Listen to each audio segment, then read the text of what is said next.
Hey, what's going on, guys?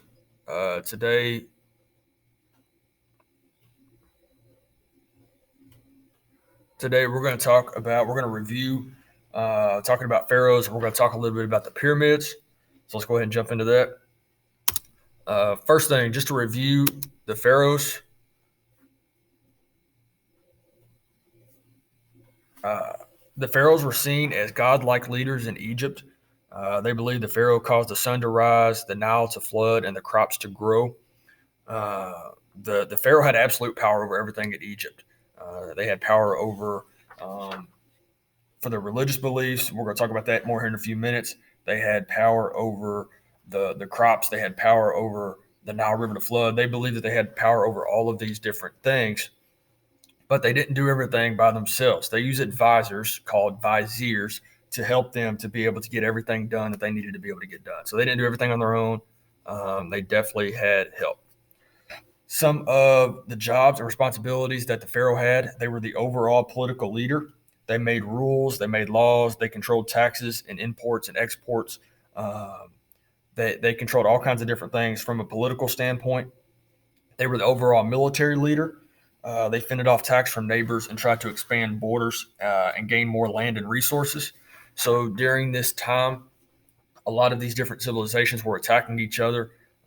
They were trying to take over their land and take over resources of other places. But with that, they were also getting attacked themselves. So the role of the pharaoh here as a military leader was to fend off these attacks from neighboring countries or neighboring civilizations. And they also tried to expand their borders by attacking these same people that they were fending off. They were also the overall religious leader. They try to convince people that you will be that they were a god and that would help them get to the afterlife. We're going to talk more about that here in a few minutes with the religious aspect of the pyramids. But they definitely believed that they were a god. They built pyramids, monuments, and temples and dedicated them to their glory. So this is going to be something we're going to talk more about here in a few minutes. But they definitely built pyramids to the best of their ability and made them as grand as they possibly could. They tried not to get assassinated by other members of the royal family that wanted to be pharaoh. So during this time, you had a lot of greedy people, power hungry people that wanted to have the control that the pharaoh had. So when a pharaoh was in control and had all this power, they believed that they were a target. They had a target on their back that people, even in their own family, would try to assassinate or kill them so that they could take over that power or get closer to taking over that power. So this is something that they really had to worry about, and this is one of their jobs responsibilities that they had. And then, along with having all of this power, along with having everything that goes along with that, they would also get blamed for the bad things that happen. So they would try not to get blamed for the drought or disease when people got sick, and bad harvest when the crops didn't grow, or the flooding that caused the crops to die. So they try not to get blamed for all of these things with that power that they had. Okay, now we're going to talk a little bit about the pyramids. I'm going to talk a little bit about what the pyramids were, kind of what they looked like, what their purpose was, who built them. We're going to talk about those things as we go through this. The pharaohs were very special. They were not like the common people. The common people, when they died, they would just bury them in the ground, very similar to what we do today. Here in the United States, when somebody dies, we take their body to a cemetery and we bury them there. This is not what happened with the pharaohs. The pharaohs were very special. They were not special necessarily as far as being special as people. They were special because they were seen as a godlike. So they were seen on a completely different level than other humans around the world. So they needed a special burial place for them to get buried when they died. Instead of being buried underground like common people, they built grand pyramids out of stones that were very huge. So they built these pyramids out of stone. And just to show you how big they were, hopefully this will put it into perspective for you. The size of an average pyramid is the size or the area of the size of 90 football fields. 90. That's a very large area. It was also the area of the size of several city blocks, and it could be as tall as a 40-story skyscraper. Um, so these things were very big. They were very huge. They were very grand. And this was something that they needed. They thought that they should have because they were seen as godlike and weren't like the common people.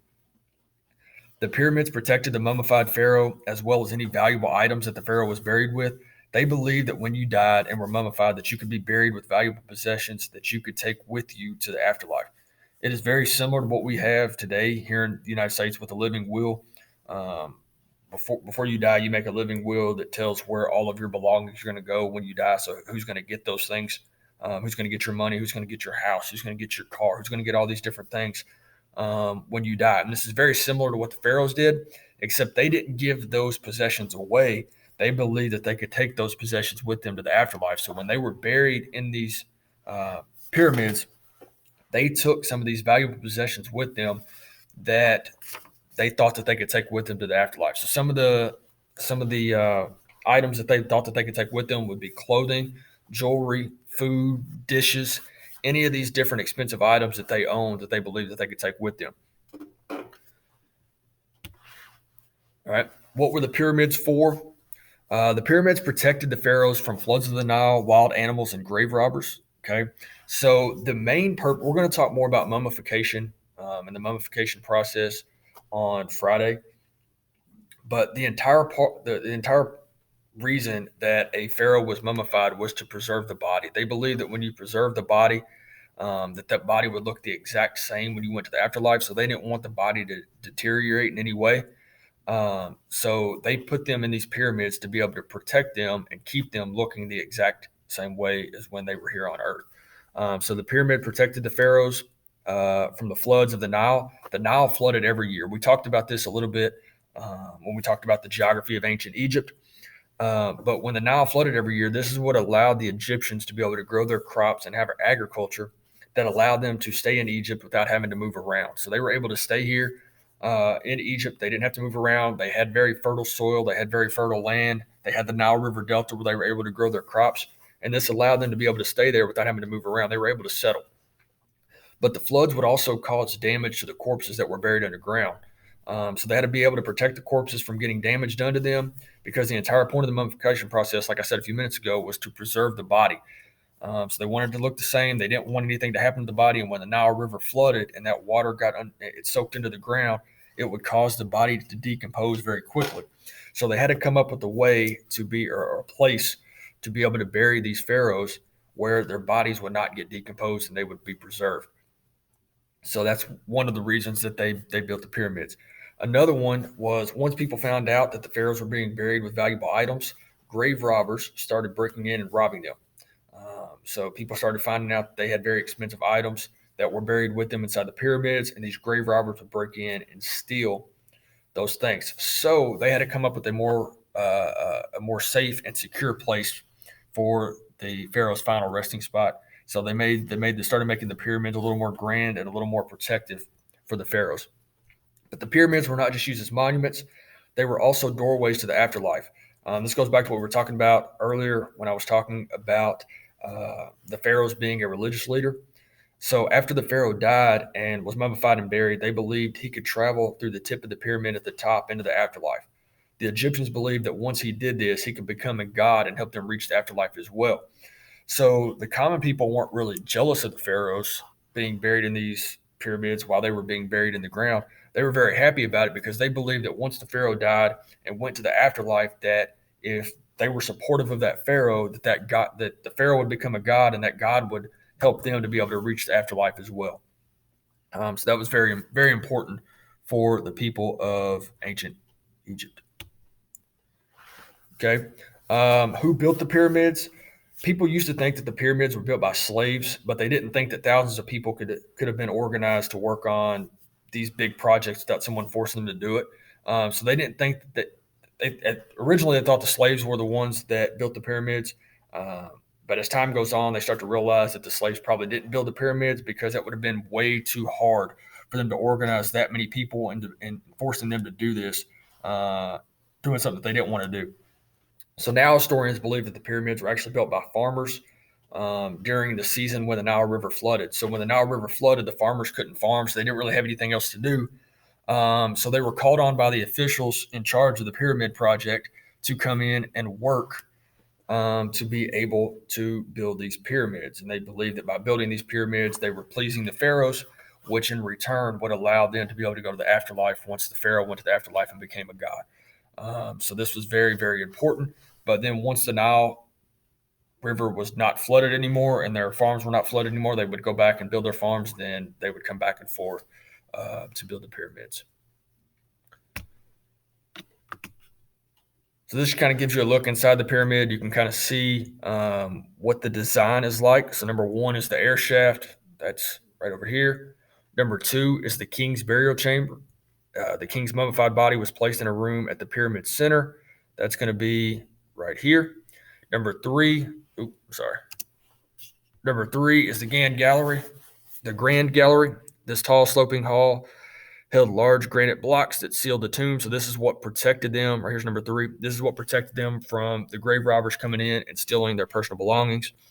Number four is the queen's burial chamber. The chamber held a statue of the king, not the queen's body. So this is where a statue of the pharaoh was at, which is right here.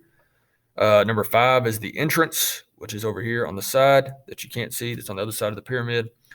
Number six is the underground burial chamber. Sometimes kings were buried here instead. So this was down here at the bottom underneath the pyramid. Sometimes they were buried there depending on what the weather was like. Number seven was the Queen's Pyramid. These smaller pyramids are believed to be tombs for the king's wives. So that's over here beside the large pyramids. That's where the queens would be buried. That's where the pharaoh's wives would be buried at. Number eight, the mastaba. These tombs surrounded the pyramids, held royal family members and other nobles. So that is over here. That is where their families would be buried. And then number nine is the Valley Temple. This temple may have been used for rituals before the king was buried. So that is over here. That would be kind of like where they would have their, what we would think of as a funeral. All right. So that's kind of what the pyramid looks like inside and where everything is located. And then these are kind of what the pyramids look like inside over here on the right-hand side. This is what it looks like. If you were to go in there today, this is what the pyramid would look like. And then this is a before and after, or then and now. So this is what ancient Egypt, the pyramids look like in ancient Egypt. They were very shiny. They had limestone that was put on the outside of them that made them very shiny when the sun hit them. So they were very bright and grand. And then this is what the pyramids look like now. So they're still standing for the most part, but all that limestone is kind of worn off and it just looks like a big pyramid of dirt is what it looks like today. So that is all about the pyramids and a review of the pharaohs.